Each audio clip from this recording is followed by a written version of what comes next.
വട്ടിയൂർക്കാവിലെ LDF സ്ഥാനാർത്ഥി VK Prashant ഇന്ന് അല്പസമയത്തിനുള്ളിൽ നാമനിർദ്ദേശ പത്രിക സമർപ്പിക്കാൻ പോവുകയാണ്. കണ്ണമൂലയിലെ ചട്ടമ്പിസ്വാമി സ്മാരകത്തിൽ നിന്നാണ് ഇന്നത്തെ ദിവസം രാവിലെ തുടങ്ങിയത്. നല്ലൊരു തുടക്കമായിരുന്നു അല്ലേ? നല്ല ദിവസമായിട്ടും നമ്മളെല്ലാ തെരഞ്ഞെടുപ്പിലും കണ്ണമൂല ചട്ടമ്പിസ്വാമി സ്മാരകത്തിൽ നിന്നാണ് പ്രവർത്തനം ആരംഭിക്കുന്നത്. ഇന്നിപ്പോൾ നോമിനേഷൻ സമർപ്പിക്കുകയാണ്. അപ്പോൾ അതിൻ്റെ ഭാഗമായിട്ടാണ് ഇവിടെ വന്ന് സ്മാരകത്തിൽ പുഷ്പാർച്ചന നടത്തി ഞങ്ങൾ ആരംഭിക്കുന്നത്. അപ്പോൾ ഞങ്ങളെ സംബന്ധിച്ച് വലിയ പ്രതീക്ഷയാണ് മണ്ഡലത്തിലുള്ളത്. അപ്പോൾ കഴിഞ്ഞ 6 വർഷം കൊണ്ട് വലിയ മുന്നേറ്റം മണ്ഡലത്തിലാകമാനം നടപ്പാക്കാൻ ഞങ്ങൾക്ക് കഴിഞ്ഞിട്ടുണ്ട്. അപ്പോൾ അതിൻ്റെ തുടർച്ചയ്ക്കാണ് ഞങ്ങൾ വോട്ട് അഭ്യർത്ഥിക്കുന്നത്. ജനങ്ങളിൽ നിന്നും വളരെ പോസിറ്റീവായിട്ടുള്ള പ്രതികരണം ഇതിനോടകം ഉണ്ടായിട്ടുണ്ട്. അതുകൊണ്ട് വലിയ ഭൂരിപക്ഷത്തിൽ തന്നെ ഞങ്ങൾക്ക് ജയിക്കാൻ വേണ്ടി കഴിയുമെന്നുള്ളതാണ് ഞങ്ങളുടെ പ്രതീക്ഷ. കേരളത്തിൽ തന്നെ വളരെയധികം ശ്രദ്ധ നേടിയിട്ടുള്ള ഒരു മണ്ഡലം കൂടിയാണ് വട്ടിയൂർക്കാവ് ഇത്തവണ. കാരണം വട്ടിയൂർക്കാവ് BJP അവരവകാശപ്പെടുന്നത് അവരുടെ A ക്ലാസ് മണ്ഡലം എന്നുള്ളൊരു കാറ്റഗറിയാണ്. നമ്മൾ ആ കാറ്റഗറി എന്നൊക്കെ പറയുന്ന BJPയെ കുറിച്ച് പറയുമ്പോൾ ഏറ്റവും പ്രധാനമായിട്ട് പറയുന്നതാണ്. അപ്പോൾ ഒരു ത്രികോണം പോരാട്ടം ഈ മണ്ഡലത്തിൽ നടക്കുന്നുണ്ടെന്നുള്ള വിശ്വാസം ഇല്ല, അങ്ങനെ ഞങ്ങൾ കരുതുന്നില്ല. ഞാൻ പറഞ്ഞല്ലോ, LDFന് വലിയ മേൽക്കൈയുണ്ട്. കഴിഞ്ഞ 8 വർഷക്കാലം, അതായത് ഞാൻ വരുന്നതിന് മുമ്പുള്ള 8 വർഷക്കാലം UDFന്റെ ജനപ്രതിനിധിയായിരുന്നു. അതിനുശേഷം ഉപതെരഞ്ഞെടുപ്പിലൂടെ LDFന്റെ ഒരു ജനപ്രതിനിധി വന്നപ്പോഴാണ് മണ്ഡലത്തിൽ മാറ്റം വന്നത്.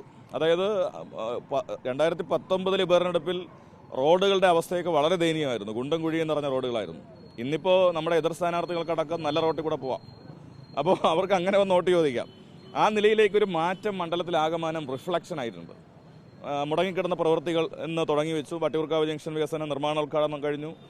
പേർക്കിട മേൽപ്പാലം, ഇങ്ങനെ നിർണായകമായിട്ടുള്ള പ്രോജക്റ്റുകൾ കൊണ്ടുവരാൻ, വലിയ തുകയ്ക്കുള്ള പദ്ധതികൾ കൊണ്ടുവരാൻ ഒക്കെ കഴിഞ്ഞിരിക്കുന്ന ഒരു കാലഘട്ടമാണ്. അപ്പോൾ ആ 8 വർഷവും ഈ 6 വർഷവും തമ്മിലുള്ള കമ്പാരിസൺ ജനങ്ങളുടെ മുമ്പിലുണ്ട്.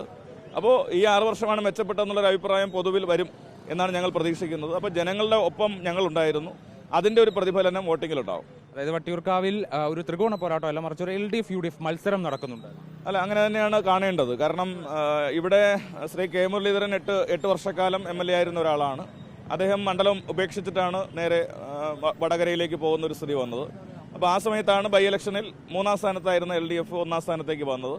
അപ്പോൾ ആ ചുമതല ഞങ്ങൾ ജനങ്ങളെ വിശ്വാസത്തിലെടുത്തുകൊണ്ട് നന്നായി നിർവഹിച്ചു. അപ്പോൾ അത് ഞങ്ങൾക്ക് ഗുണകരമായി മാറും. ഞങ്ങൾ കഴിഞ്ഞ 5 വർഷവും മണ്ഡലത്തിൽ നിറഞ്ഞ സാന്നിധ്യം ഉണ്ടായിരുന്നു. വികസനങ്ങൾ നടന്നിട്ടുണ്ട്. ജനങ്ങളുടെ എല്ലാ ആവശ്യങ്ങളിലും അവരോടൊപ്പം ഞങ്ങളുണ്ടായിരുന്നു. അപ്പോൾ അതിൻ്റെ ഒരു റിസൾട്ട് ഞങ്ങൾക്കുണ്ടാവും. ഒരു നിയമസഭാ തെരഞ്ഞെടുപ്പ് നടക്കുന്നതിന് മുമ്പ് ആ മണ്ഡലത്തിൽ 2 സ്ഥാനാർത്ഥികളാകാൻ പോകുന്ന 2 ആളുകൾ തമ്മിൽ നേരത്തെ തന്നെ ഒരു വലിയ രീതിയിലുള്ള ഒരു വാക്പോരിലേക്ക് പോയി. പിന്നീട് പ്രശാന്ത് തന്നെ മറ്റൊരു MLA ഓഫീസ് തുറന്ന് അങ്ങോട്ടേക്ക് മാറുകയായിരുന്നു. കാരണം അങ്ങനെ ഒരു പ്രശ്നത്തിൽ നിന്ന് പ്രശാന്ത് സ്വയം വിട്ടു നിൽക്കുകയായിരുന്നു. അത്തരത്തിലൊരു പ്രശ്നം ഉണ്ടാക്കിയത് അത് ഈ തെരഞ്ഞെടുപ്പിൽ ഏതെങ്കിലും രീതിയിൽ പ്രതിഫലിക്കുമോ, അല്ലെങ്കിൽ അത് മനഃപൂർവ്വമാണെന്ന് അങ്ങനെ എന്തെങ്കിലും കരുതുന്നു? ഇല്ല, ഞാൻ ആ വിവാദം അന്നേ അവസാനിപ്പിച്ചതാണ്. ഞങ്ങൾ സ്വന്തമായിട്ട് വേറൊരു ഓഫീസ് എടുത്ത് കുറച്ചുകൂടെ സൗകര്യമുള്ള ഒരു സ്ഥലത്തേക്ക് മാറി. അപ്പോൾ അത് ഞങ്ങൾക്ക് ഗുണകരമായി മാറുമെന്നുള്ളതാണ്. കാരണം മേയറായിരുന്ന ഒരാളാണ്, പിന്നീട് MLA ആയി വന്നു. അപ്പോൾ സ്വാഭാവികമായിട്ടും ഇതിനകത്തൊരു രാഷ്ട്രീയ മര്യാദ എല്ലാവരും വെച്ച് പുലർത്തേണ്ടതായിട്ടുണ്ട്. അപ്പോൾ ആ മര്യാദ കൃത്യമായി ഞങ്ങൾ പാലിച്ചിട്ടുണ്ട്. ഞങ്ങൾ ബഹളത്തിനൊന്നും നിൽക്കാതെ, വിവാദങ്ങൾക്കൊന്നും നിൽക്കാതെ ഓഫീസ് മാറി ആ വിവാദം അവസാനിപ്പിച്ചു. അതുകൊണ്ട് അത് എങ്ങനെ ബാധിക്കും എന്നുള്ളത് ജനം തീരുമാനിക്കട്ടെ. അതാണ് എന്നെ സംബന്ധിച്ച് പറയുന്നത്. നോമിനേഷൻ കൊടുക്കാൻ പോവുകയാണ്. All the best. Okay, thank you very much. അപ്പോൾ VK പ്രശാന്ത് ഇന്ന് അല്പസമയത്തിനുള്ളിൽ നാമനിർദ്ദേശ പത്രിക സമർപ്പിക്കുകയാണ്. ഒപ്പം തന്നെ ഈ വട്ടിയൂർക്കാവ് നിയോജക മണ്ഡലത്തിൽ ഒരു ത്രികോണ പോരാട്ടമല്ല, മറിച്ച് UDFും LDFും തമ്മിലുള്ള മത്സരമാണ് നടക്കുന്നതെന്ന് കൂടി വ്യക്തമാക്കിക്കൊണ്ടാണ് VK പ്രശാന്ത് അടുത്ത ഘട്ട പ്രചാരണത്തിലേക്ക് കടക്കുന്നത്. വീഡിയോ ജേർണലിസ്റ്റ് സച്ചിൻ ചന്ദ്രയ്ക്കൊപ്പം reporter Harimohan, in reporter, Thiruvananthapuram.